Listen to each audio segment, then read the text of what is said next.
Come on, babies. Oh, good start. I've been sick since you've been. Ooh, someone got syphilis.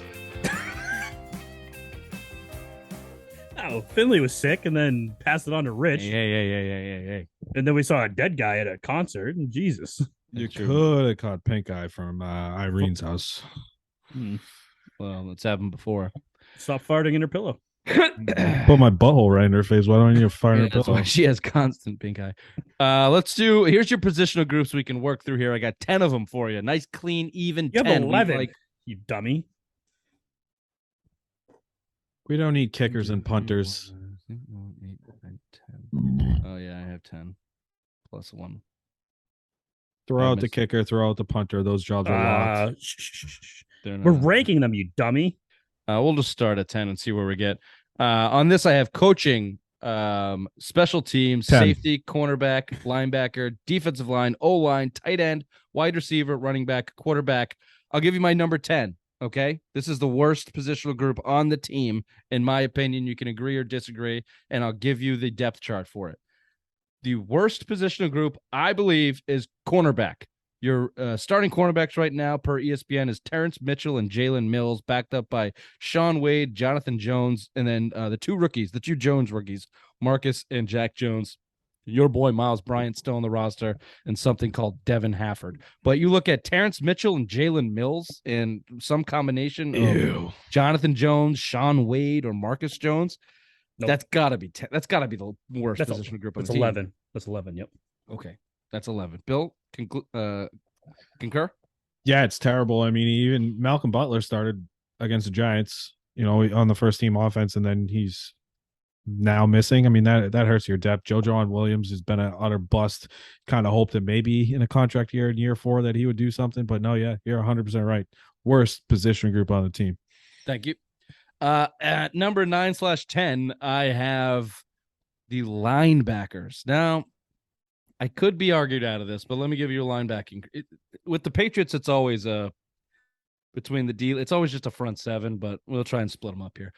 Here's where your linebackers are listed, and this is why you could say I'm wrong, because Matthew Judon's listed as an outside linebacker, which he doesn't play linebacker for them. He plays edge. Let's be honest. He's not dropping back in coverage at any point in time. However, you got Judon, Bentley, Mac Wilson, the kid they traded for from Cleveland, Josh Uche, who apparently has looked pretty good at camp. So Ronnie Perkins backing him up, who has sucked, Jahani Tavai, Raekwon McMillan, who has been quiet, Anthony Jennings. He's actually had a good camp, Jennings. Both those guys have, I think. McMillan has been a little bit less, a little bit more quiet than Both Jennings. working their way back from injuries, yeah. And then McGrone, who they've been so high on for 2 years, is on practice squad basically at this point. Harvey Lange, we've seen, and after He'll that, get it doesn't cut. really matter. Give me your opinion, Ray. I saw you shaking your head. Your opinion on the linebacker core? You think it's too low? I think it is. I have them at number 6 on the position rankings. I think they're going to be a sleeper this year. They're very quick. It's not like years past where it's been, slow, stop the run kind of guys, jam the gaps. These guys are going to get to the quarterback very fast. And also, Bill Belichick's specialty. Jam the gaps. Jam the gaps, just like Bill's mom's butthole. And I feel like this is Bill Belichick's specialty. He did it with the Giants with Lawrence Taylor. He knows a little thing, too, about linebackers. So I think he's going to 270-pound Lawrence Taylor, right? Yeah. I love that. I love that. Bill, Ray, I agree with most of what you said until you finish it off with he did it with Lawrence Taylor 30 years ago, the greatest defensive player in the NFL. Best linebacker that the NFL has ever seen, and he did it high on cocaine every game. Like you can't repeat that. It's like a Felger and Maz caller justifying their stupid fucking point. He did it with Ray is the Felger and Maz callers. Lawrence Taylor. I don't disagree with the speed of linebacker will be more. I don't know. It's not Judon is not a linebacker. So can Jawan Bentley, Mac Wilson, and Josh Uche hold down the linebacking core and throw Anthony Jennings in there if you want, McMillan if you want, Perkins? We haven't seen any of these guys play besides Bentley, who has been underwhelming at best. Yes, because now you don't have two stiffs in Kyle Van Noy and Dante Hightower out there running your defense. Now you went younger and you went faster. I mean, that's what you needed to do. You saw Josh Allen run up and down this field 7 times for touchdowns, passes out of the backfield, tight ends. I mean, these are guys you brought Mac Wilson in to come out and help cover tight ends. And again, Jawan Bentley, I thought he was going to get cut last year, but he actually had a good solid season. I think they found a nice role for him, but you're putting a lot of faith in the young guys, Jennings and Uche, who can't stay healthy, and McGrone there, who he's like a new draft pick, but he hasn't shown shit yet. He's going to kind of start learning. I mean, I think your depth there as a whole is not good. I don't consider Judon. I mean, a linebacker, he's more of your fucking, your defensive end. Really, all he does is really rush your passer. He'll drop in coverage a little bit, but he's more on that He'll Willie set McGinnis. the edge, He's but a Willie McGinnis type. Willie McGinnis or Teddy, he's a Willie McGinnis, Mike Vrabel type. Right. He's never going to line up inside linebacker and fill the gaps on the run plays. No, he's rushing the passer or setting the edge for the run plays. So he's in a 3-4. He's an edge guy. So I agree with you there. You're right. That's probably too low. Let's go to the next one, which I know is probably too low. But there's a reason I put this here. I put wide receivers next. It's because they're too deep. They're too deep with mediocre guys. Yep. So Agreed.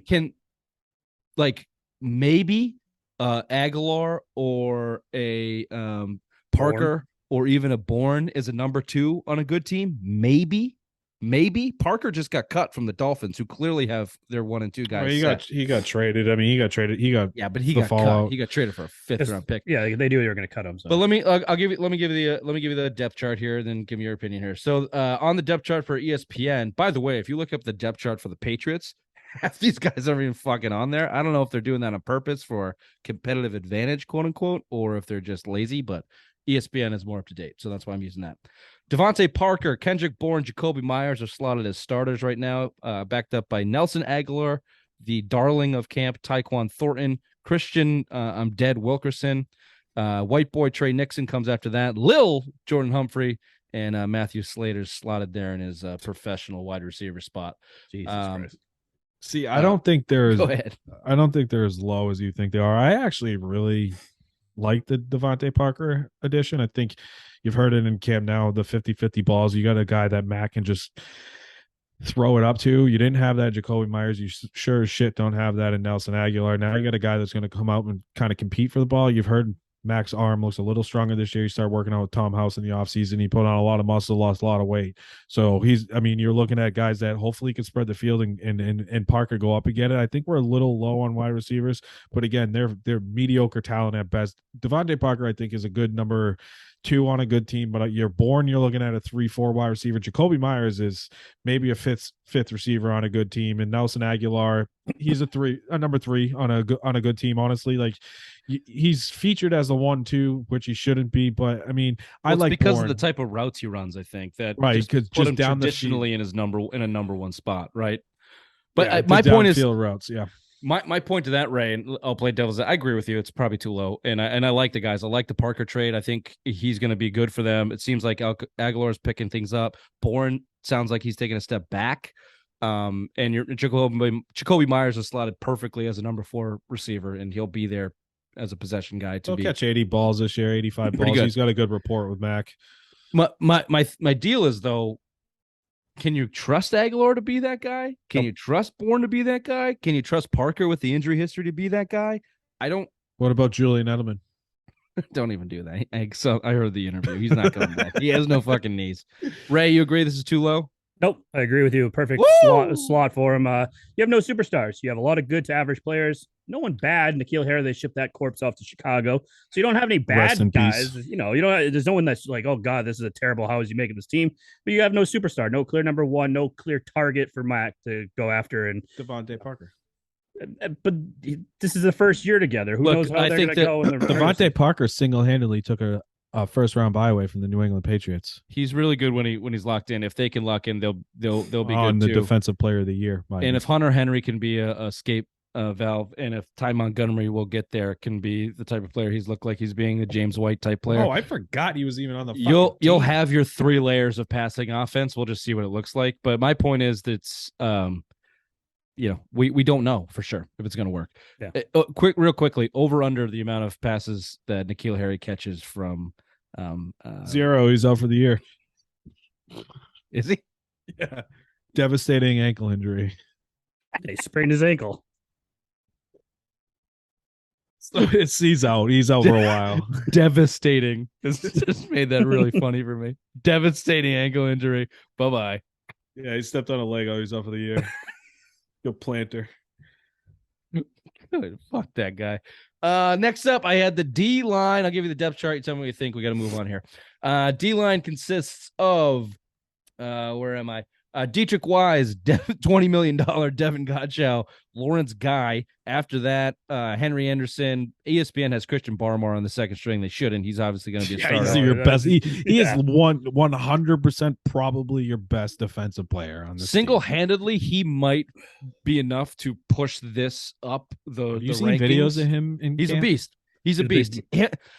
Outside of him, he fought David Andrews in camp earlier this year.